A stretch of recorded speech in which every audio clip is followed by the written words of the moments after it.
आप सभी को राधे राधे, जय श्री कृष्णा।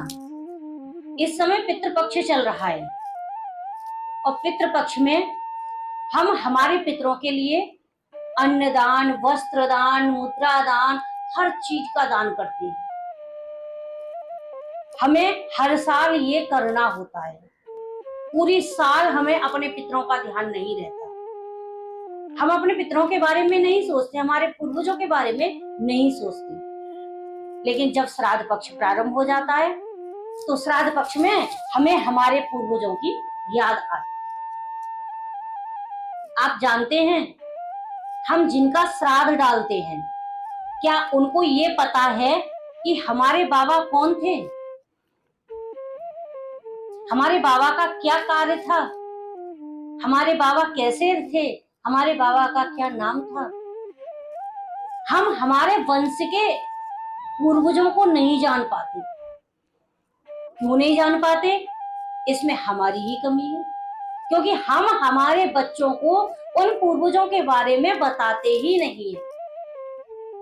बस बता दिया कि तुम्हारे बाबा का श्राद्ध पड़ेगा, तुम्हारी दादी का श्राद्ध पड़ेगा, दादी की दादी का श्राद्ध पड़ेगा, लेकिन हम कभी हमारे पूर्वजों के बारे में, हमारे पितरों के बारे में हमारे बच्चों को कुछ नहीं बताते और ना ही उन्हें पता होता है कि हमारे पूर्वज कैसे थे। क्योंकि जब हमारे पूर्वजों के बारे में हमें पता होगा और हमारे बच्चों को पता होगा तो उनको ये लगेगा कि हमारा परिवार, हमारा खानदान और हमारे परिवार में ये सब अच्छे अच्छे महापुरुषों ने जन्म लिया है। तो उसका क्या प्रभाव होगा? उसका प्रभाव होगा हमारे जीवन, क्योंकि बच्चा जैसा देखता है वैसा ही वो निश्चित करता है। हम कभी हमारे पूर्वजों के बारे में हमारे बच्चों को नहीं बताते। तुम्हारे बाबा का नाम ये है, तुम्हारी दादी का नाम ये है, तुम्हारे पिताजी बहुत दानी थे, तुम्हारे पिताजी बहुत अच्छे विचारों के थे। इन विषय में हम कभी हमारे बच्चों को नहीं बताते और ना ही हमारे बच्चों को इन बातों का ज्ञान होता है।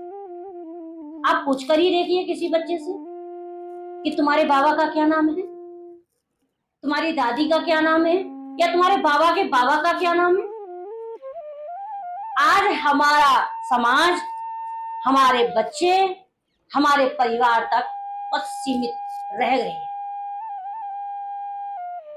परिवार में कुल का बहुत बड़ा काम होता है। जब वामन भगवान राजा बलि के पास 3 पग भूमि मांगने के लिए गए थे तो राजा बलि ने दान देने के लिए मना नहीं किया, लेकिन शुक्राचार्य जी ने वहां पर दान देने के लिए राजा को रोक दिया। अरे तुम्हें पता नहीं है, ये छलिया है, विष्णु है, तुम्हें छलने आया है, तो इसीलिए तुम दान मत।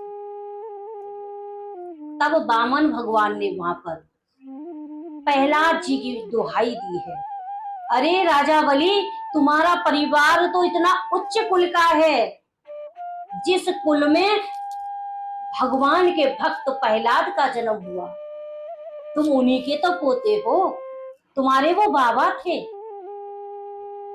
राजा बलि ने कहा कि हाँ विप्रवर, आप बिल्कुल सत्य बोल रहे हैं, मैं उन्हीं के कुल का हूँ, उन्हीं का वंशज हूँ, वो मेरे बाबा थे और भगवान के परम भक्त थे, उन्होंने साक्षात भगवान को प्राप्त किया था, मैं उनके ही पद चिन्हों पर चल रहा हूँ। आप मेरे दरवाजे पर आए हैं तो मैं आपको दान अवश्य दूं, जो आप मांगेंगे वो मैं आपको दूं। ये होता है वंश का प्रभाव, ये होता है कुल का प्रभाव, क्योंकि हमारे पूर्वज जैसे थे, हमारे पूर्वजों की जैसी धारणाएं थी, दान की, पुण्य की, भजन की, परोपकार की, सदाचार की, उन पूर्वजों के बारे में हम अपनी संतान को बताएं, उनको समझाएं कि हमारे परिवार, हमारा कुल इतना उच्च था। तब तो श्राद्ध करना उनका उचित है और उस श्राद्ध से उन्हें लाभ भी मिलेगा, उन्हें आत्म शांति भी मिलेगा।